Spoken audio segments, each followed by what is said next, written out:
Bonjour à tous, c'est une joie de vous retrouver sur le plateau de Vitamine B. Aujourd'hui, j'accueille Gilles Geyser. Bonjour Gilles. Bonjour Sylvain. Tu vas bien? Oui, je vais bien, super. C'est une joie de t'accueillir. Alors, Merci. tu vas nous parler de la Bible. Comment ça se fait Oui. que tu parles de la Bible? Alors, je parle de la Bible parce que c'est une bonne question. Je parle de la Bible parce que depuis que je suis enfant, j'aime passer du temps, j'aime la lire. Je me souviens la première Bible que j'ai reçue. Il y a mon papa qui avait écrit Notre cher Gilles, mais il écrivait tellement mal que j'ai lu Notre dur Gilles. Je ne comprenais pas pourquoi il me disait ça. Et puis voilà, j'aime la Bible depuis bien des années. Et puis là, je suis pasteur aussi. Donc ça fait partie de ma vie, ça fait partie aussi un petit peu de mon job. Tu n'as pas été forcé un petit peu par tes parents à la lire? Non. Il faut? Non. Non. Tu as pris goût rapidement? Ouais, super rapidement. Ouais. Puis tu aimes toujours la lire? Et j'aime toujours la lire. Ouais, c'est une rencontre. C'est une rencontre avec celui qui m'aime, celui qui m'a créé. Ouais. Et parfois, je regrette de ne pas prendre assez de temps pour la lire, mais chaque fois, c'est un cadeau. Tu as choisi un verset à partager avec nous. C'est quelle référence? Alors, on est dans une épître, on est dans une lettre. Lettre que Paul écrit à des personnes qui habitent à Rome, qui étaient dans plusieurs petits groupes. Il y avait plusieurs petits groupes, c'était pas tout simple. Leur vie communautaire n'était pas toute simple. Peut-être que ça nous ressemble aussi, hein. C'est pas toujours tout simple la vie communautaire. Et puis c'est au chapitre 12, donc l'épître aux Romains, au chapitre 12, et c'est le dernier verset. Alors je vais le dire. Hein? Ok, ouais. Romains 12, verset 21. Ne te laisse pas vaincre par le mal, mais sois vainqueur du mal par le bien. Ouais. Alors, il y a un combat entre le bien et le mal. C'est quelque chose que tu vis? C'est pas quelque chose que tu vis, toi? Oui, aussi, hein, évidemment. Ah oui, il y a un combat, et ce que je trouve intéressant, c'est que ce combat, il passe par nous. Ouais. Dans tout le chapitre, dans tous les versets qui sont avant, qui est un chapitre magnifique où Paul il s'adresse à toute la communauté, c'est chaque fois il adresse des encouragements en vous. Il y a... si tu lis un petit peu avant, voilà, il y a ne répondez jamais au mal par le mal, ayez le mal en horreur. Enfin voilà, il parle à vous, ouais. Et puis il parle à toute l'équipe. Ouais. Puis le dernier verset, tout d'un coup, il appuie et il parle plus au vous, il parle à toi. Ouais. Toi, c'est qui ce toi? Tu sais? C'est nous. Ouais. C'est moi. C'est chacun individuellement. Ouais. Je crois vraiment qu'il y a tout d'un coup, comme tu sais, un espèce de zoom et qui vient et qui dit, ok, maintenant, ok, j'ai parlé à tout le monde, mais maintenant toi, ou toi, parce que je vais me viser moi en premier, toi, comme s'il y avait une responsabilité, une responsabilisation, de dire, mais regarde pas ce que font les autres, regarde pas ce qui est en train de se passer à côté, toi, ne sois pas vaincu, mais sois vainqueur. Ouais. Et je trouve que là, ce qui me touche dans ce verset, c'est que ça ne vise pas le match nul. Ça vise pas essaye de ne pas faire moins pire que les autres ou donne-toi de la peine. Ouais. C'est pas juste viens, on essaie de garder un statu quo en disant ça va pas si mal et puis la société est ce qu'elle est. Puis, non, c'est ne sois pas vaincu, sois vainqueur. Et c'est l'image d'un combat de boxe en fait. L'auteur, Paul, il leur dit mais ne te laisse pas mettre KO par le mal. Mais toi, mets le mal KO. Alors, comment on fait pour mettre le mal KO? Est-ce que c'est représenté par une personne ou pas? Ou c'est des circonstances? Comment tu le vois? Alors, je crois que le mal existe et il est soufflé par une réalité spirituelle. Mais là, Paul, on n'est pas dans des sphères spirituelles, on est dans la vie pratique. D'ailleurs, juste après, il va dire, voilà, au niveau des autorités, soumettez-vous, au niveau des impôts, payez-les. Donc, on est vraiment dans le terre-à-terre, tu vois. Oui. On n'est pas dans le spirituel. Et je ne sais plus ta question, c'était quoi?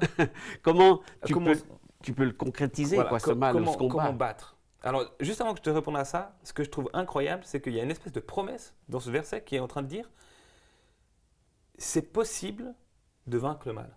Ouais. Il y a de l'espérance. Il y a de l'espérance. Ouais. Mais en même temps, ça a l'air fou parce que mais c'est pas possible. Le mal est tellement présent. Il y a tellement de souffrance, il y a tellement de difficultés, il y a tellement d'abus. Et puis là, tout d'un coup, non, c'est pas une nécessité d'être dominé par le mal. Il y a comme la possibilité d'avoir d'esquiver le coup et puis d'en mettre un autre qui dit ok, mets le mal KO, sois vainqueur. Vise la victoire. Alors comment ça se passe? Comment je le vois dans tout le texte, dans tout le contexte qui est là? Ce que je trouve fort, c'est que Paul, il n'est pas en train de dire arrêtez de faire le mal. Il dit soyez vainqueurs. Et je crois que le mal ne s'arrête pas, le mal ne se vainc pas juste en arrêtant de le faire. Ouais. Parce qu'il n'y a pas besoin d'être transformé par l'action de Dieu dans ma vie pour arrêter de faire le mal. On peut arrêter de mentir, on peut essayer. Oui. Arrêter de voler, on peut essayer. On devrait y arriver. Et puis on y arrive. Ouais. Alors, on peut y arriver par orgueil, en disant non, attends, je suis quand même. J'arrive. Allez, Gilles, te donne la peine. Je transpire, voilà. quoi. Allez, vas-y. Ouais. Ou on peut y arriver par mépris des autres aussi, en disant mais attends, mais non, mais moi je ne vais pas faire partie de ces gens-là.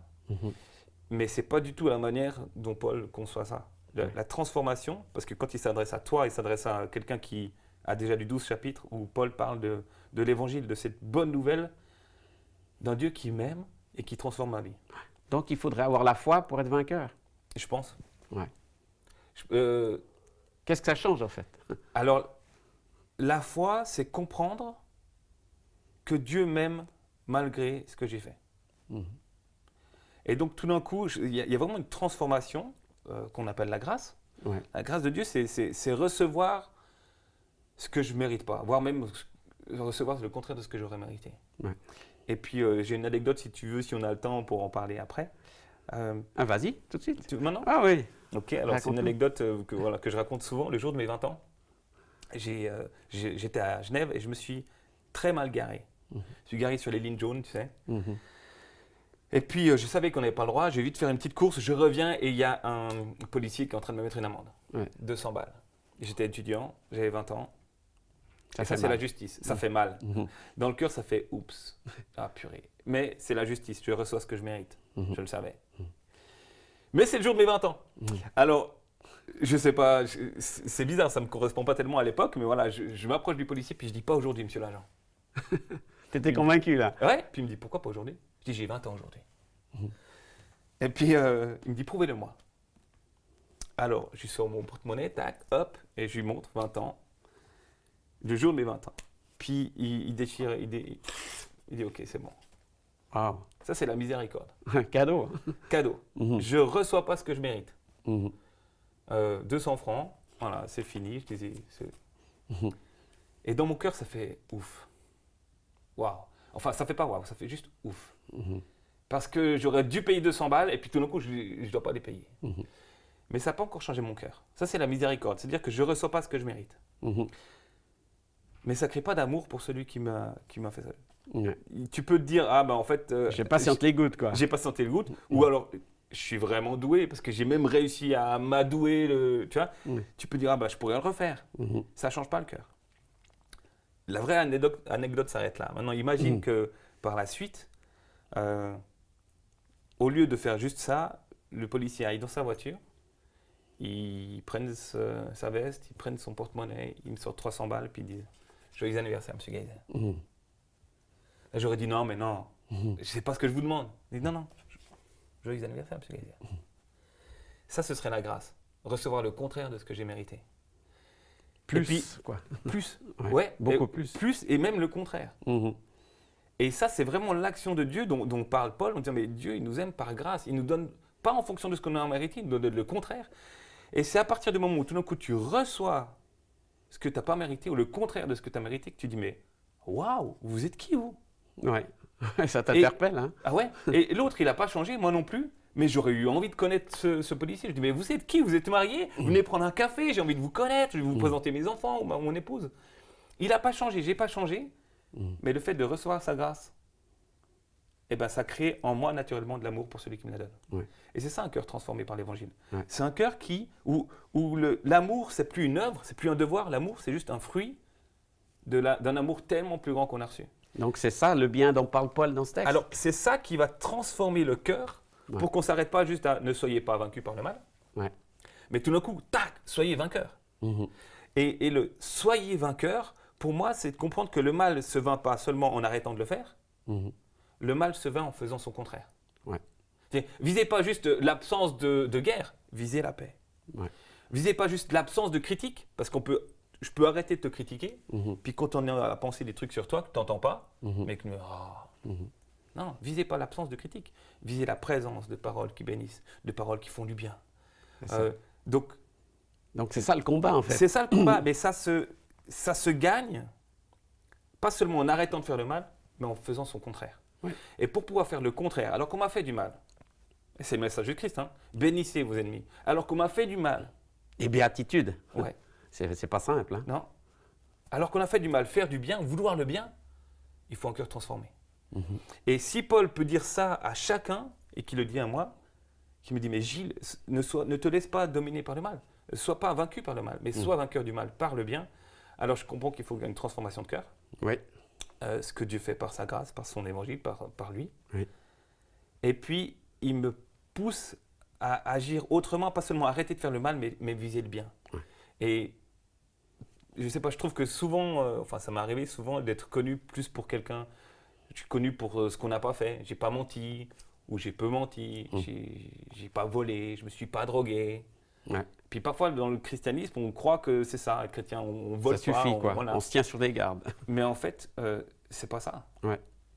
C'est être proactif, beaucoup plus. C'est pas être connu pour ce qu'on fait pas. Ouais. D'ailleurs, on connaît personne pour ce qu'il n'a pas fait pour nous. Ben non. Mais c'est être connu pour ce qu'on fait. Ouais.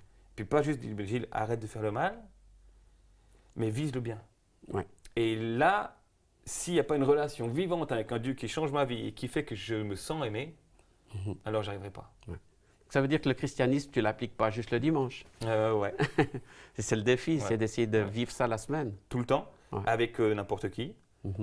Et de vraiment viser le bien, pas juste l'absence de mal, mais la présence du bien dans nos quartiers, avec peut-être la personne qu'on connaît et qui passe par des moments difficiles, pas juste l'éviter comme tout le monde le fait, mais en fait, qu'est-ce qui se passe dans ta vie? C'est un investissement. Et c'est pas juste un statu quo, on vise, c'est bon, on fait pas trop de mal, on fait pas trop de remous. Ouais.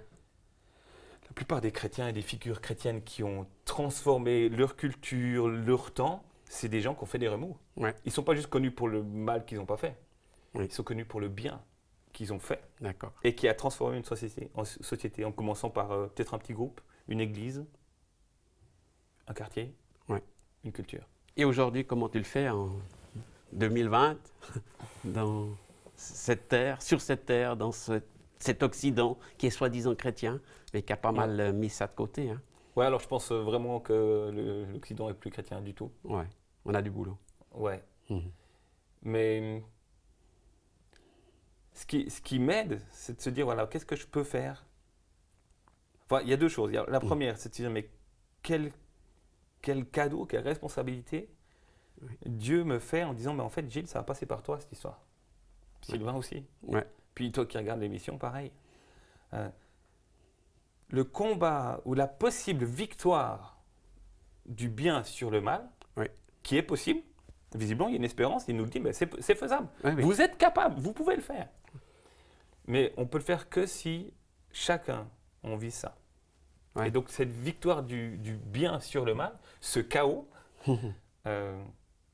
qu'on peut aussi parler, la Bible parle aussi des fois du royaume de Dieu, un système de relations, de projets qui sont inspirés pas par ce qu'on nous a fait, mais parce que Dieu a fait pour moi et qui transforme ma vie. Et bien si on le fait tous, dans une communauté, le mal peut être exclu. Donc il y a une responsabilité personnelle, mais aussi collective en fait. Oui. Il faut qu'on travaille ensemble. Il faut que chacun s'y mette. C'est le job de chacun. Mais moi, j'aimerais tellement pouvoir vivre dans une communauté, dans un cadre de relation où on sent, tiens, le mal ne se fait plus. J'ai plus peur. J'ai pas peur d'être trahi. Parce que je sais que ceux qui sont là, ils ne vont pas viser juste l'absence de trahison, ils vont viser la confiance, la communication, Enfin, je trouve que ce verset, il est presque, on pourrait dire, si Dieu n'existe pas, ce verset, il est utopique. C'est pas possible. Voilà.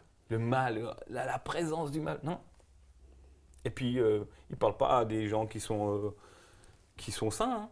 Il parle à des êtres humains qui étaient là il y a 2000 ans, qui étaient romains. Quand tu connais un peu la culture romaine, tu te rends compte que ce n'était pas beaucoup plus facile que maintenant, voire vraiment presque le contraire. Et puis Paul leur dit, non, mais c'est faisable. vous êtes capables, ensemble, de faire en sorte que le mal s'arrête à votre porte. Ouais.